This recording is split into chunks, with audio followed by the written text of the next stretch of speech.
નમસ્કાર, ખબર ગુજરાત સાથે હું જયમિની. સમાચારના શરૂઆત કરીશું વડોદરાથી. વડોદરામાં ભાઈલી બિલ સેવાસી અને સયાજીપુરા આવાસ યોજનાના લાભાર્થીઓ સાથે આજે કરાયેલા ડ્રો મામલે ભોગ બન્યા હતા. જે પ્રારંભિક મેસેજ અનુસાર સવારે 10 વાગે ડ્રો થશે એવી માહિતી મળતા લાભાર્થીઓ સ્થળ પર પહોંચ્યા હતા, પરંતુ આજે ડ્રો નહીં થાય તેવી જાણ મળતા તેઓ નિરાશ થઈ ગયા હતા.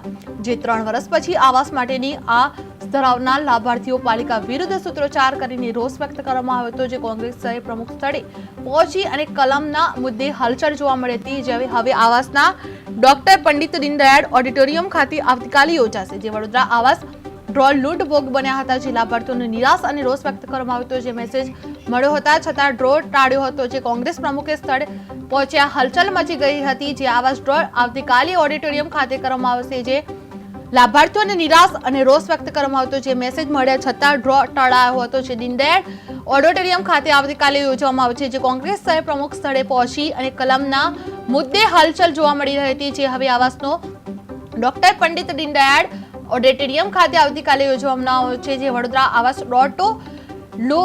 જે ડ્રો લૂંટ ભોગ બન્યા હતા. જે લાભાર્થીઓ નિરાશ અને રોષ વ્યક્ત કરવામાં આવ્યો હતો. જે મેસેજ મળ્યા છતાં ડ્રો ટાળ્યો હતો અને કોંગ્રેસ પ્રમુખ સ્થળે પહોંચીને હલચલ મચી ગઈ હતી. જે આવાસ ડ્રો આવતીકાલે ઓડિટોરિયમ ખાતે યોજાશે.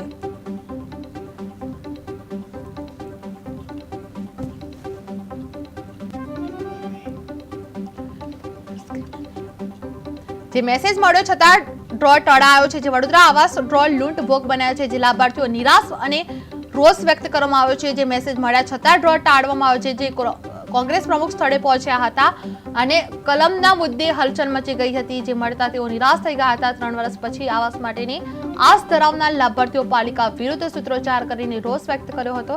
જે કોંગ્રેસ શહેર પ્રમુખ સ્થળે પહોંચી અને કલમના મુદ્દે હલચલ જોવા મળી હતી. જે હવે આવાસનો ડોક્ટર પંડિત દીનદયાળ ઓડિટોરિયમ ખાતે આવતીકાલે યોજાશે. જે વડોદરા આવાસ ડ્રો લૂંટ ભોગ બન્યા હતા અને લાભાર્થીઓ નિરાશ અને રોષ વ્યક્ત કર્યો હતો. જે મેસેજ મળ્યો છતાં ડ્રો ટળાયો હતો અને કોંગ્રેસ પ્રમુખ સ્થળે પહોંચ્યા હતા અને હલચલ મચી ગઈ હતી. જે આવાસ ડ્રો આવતીકાલે ઓડિટોરિયમ ખાતે યોજવામાં આવશે.